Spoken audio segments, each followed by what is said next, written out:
Well, it is a Sunday morning and I am heading off to an auction. This is a new auction house. Well, it's not new to the area, it's new to me. I've never been to this auction house. I'm not even real sure about the format. So I'm trying to get there during preview time, which is something I recommend that people do, but I don't always do. I mean, usually I'm showing up at the other auction house late.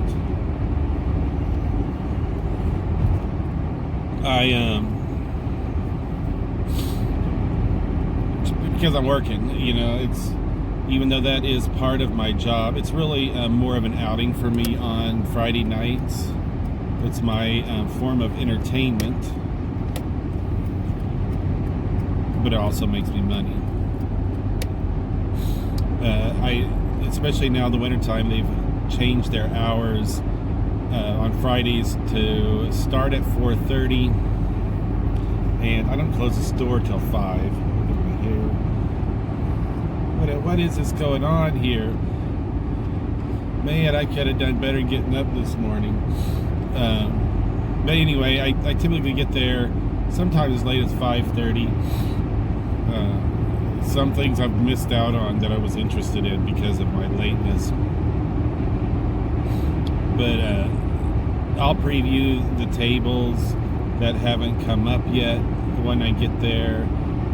I'll walk around looking at everything, see if there's anything that really grabs my attention. But yeah, I'm rarely at an auction during preview time. But this one, I will be. I want to make sure I get in.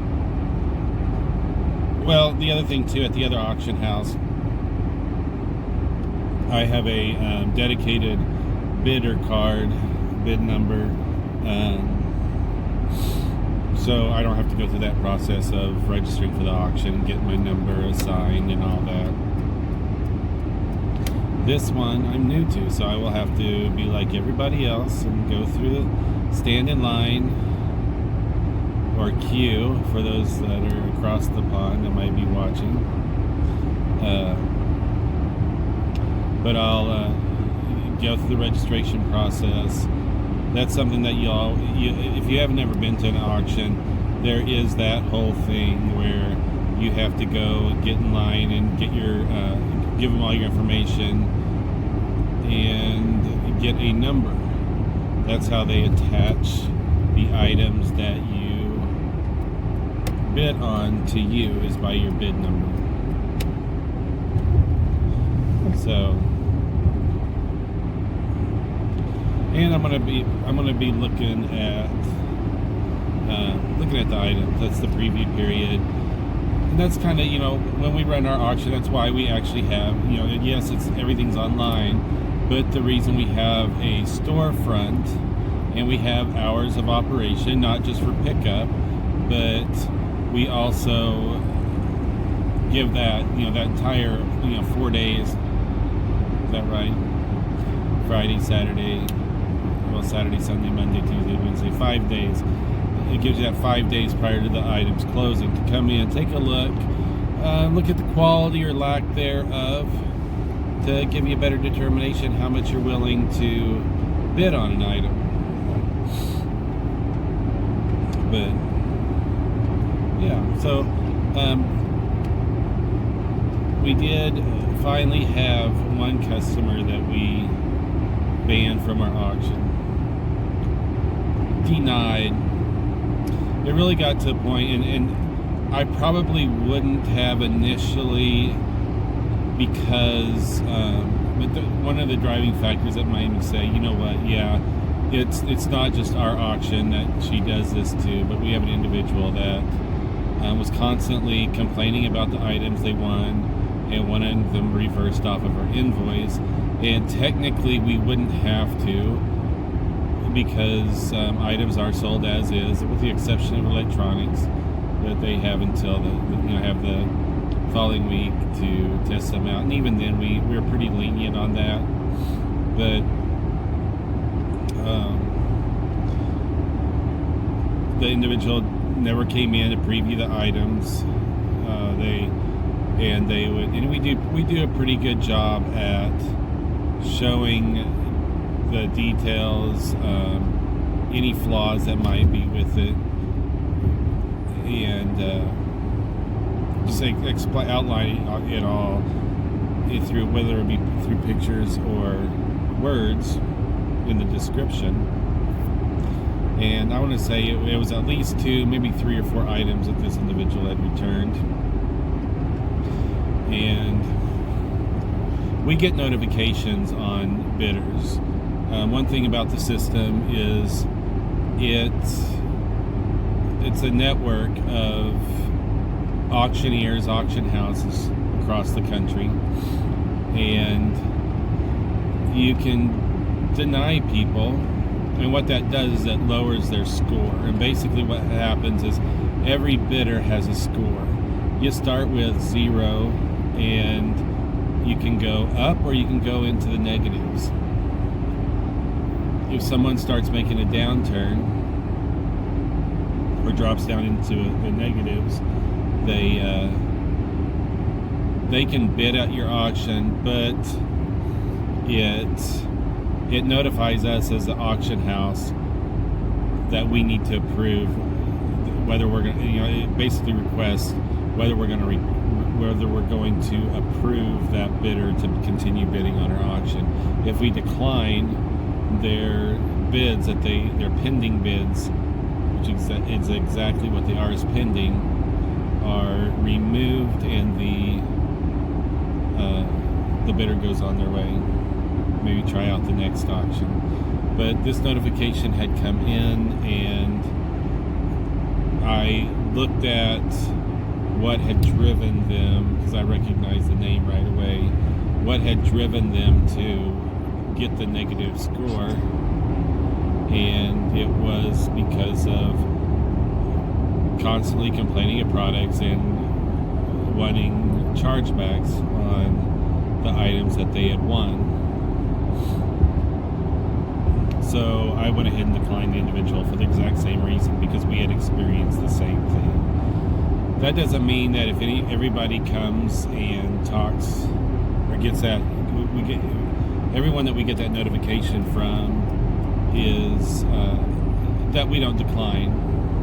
There are some auction houses, when you go through and read all the comments on the individuals and why they were declined, many of them are kind of like the people you see in Facebook groups and everything with eBay that automatically block people. There's auction houses that just do that. There's like, well, because so-and-so had problems with them, I don't want any problem customers. My thought is we never know the circumstances surrounding an event, and I think everybody should have their fair shake. So typically I'll send a message to the potential bidder when I get those notifications and say, look, this is what's going on. I don't know what the situation was. As long as you pay, as long as you promise to pay as soon as the auction's over, we'll go ahead and let you in and bid. And most times everything works fine. The bidder becomes customers, recurring customers. Excuse me. And everyone's happy. There's another instance of somebody that pays late, that in the they're on the verge of being declined, but we hate doing it. We'd like to give everybody the opportunity to bid, but it gets to the point where you get tired of chasing people around, chasing them down. Hey, are you going to pay? Sending them invoice after invoice, and then finally, 3 weeks later, oh yeah, I just saw this came through. So that was kind of a new thing for us this week as an auction house. This being winter, this is our first, it's our second year, but we don't have enough. The first months of last year, we were new. We had just started in January. But consignments have slowed down a little bit. I don't know if it's because people their storage. People can't get to their shops where their stuff is buried, their garages, because of the snow and the cold and people not wanting to get out, which is fine.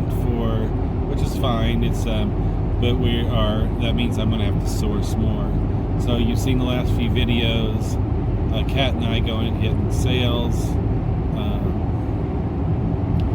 and basically, it's for those of you hitting sales or considering hitting estate sales, bundling stuff up is always the best route to go. You can typically get a larger discount if you're unloading more stuff from the sale.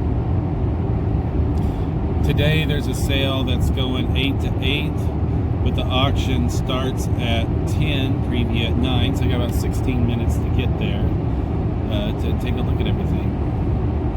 So here we go, Spokane, Washington. That's where I'm headed, making a little bit of a drive. It's about a half hour to Spokane from Coeur d'Alene.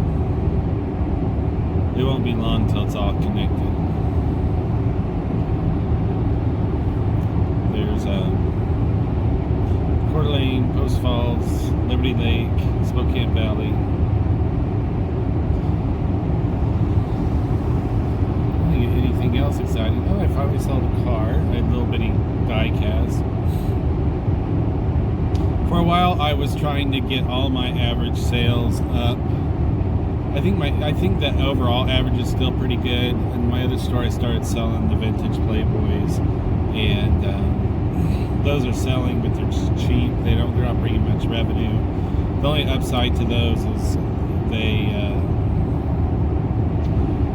they're not difficult to ship.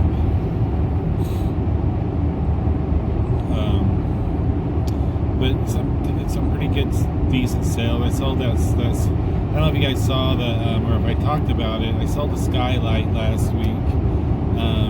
Yesterday I shipped out the flashing, and the nice thing about those were new in box, so I just shipped them in the box they came in. A larger, heavier item that I would not have wanted to pack. Yesterday I picked up a blow mold. I didn't get that in any of the footage. It was a 5-foot Santa blow mold. That's going to be interesting. That's one of those things. I'll go ahead and put it up even though it's after Christmas.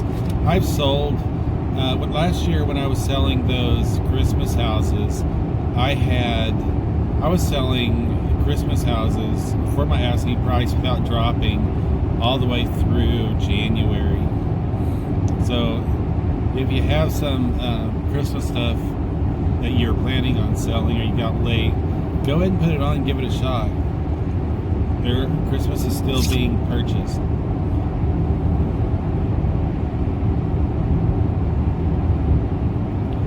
So I'm gonna put that on. The only problem with the blow mold was somebody had taken a marker and tried to highlight the creases in the beard.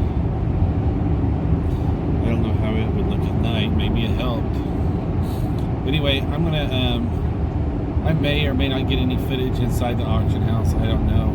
But if I buy anything, we'll let you know after this. Well, that was crazy. It didn't last long at that auction. It was pretty crazy. Some of the price they were getting for things. I mean, there's some Hull pottery that was going for $25 and up. Some prints that, I mean, honestly, some of the things I could purchase on eBay and sell at auction. Typically, it's usually not that way. Usually, you can find good buys at auction to flip on eBay. But the people attending his auction, man, they got some deep pockets, and I don't know where they're. I can't believe that all of them were collectors.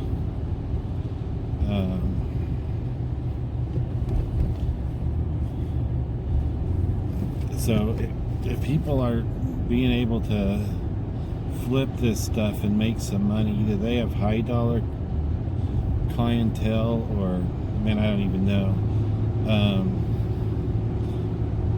There's two things I was kind of interested. There was a Gretsch Americana series guitar, but I think it went for $175, just not enough meat on the bones for me at that.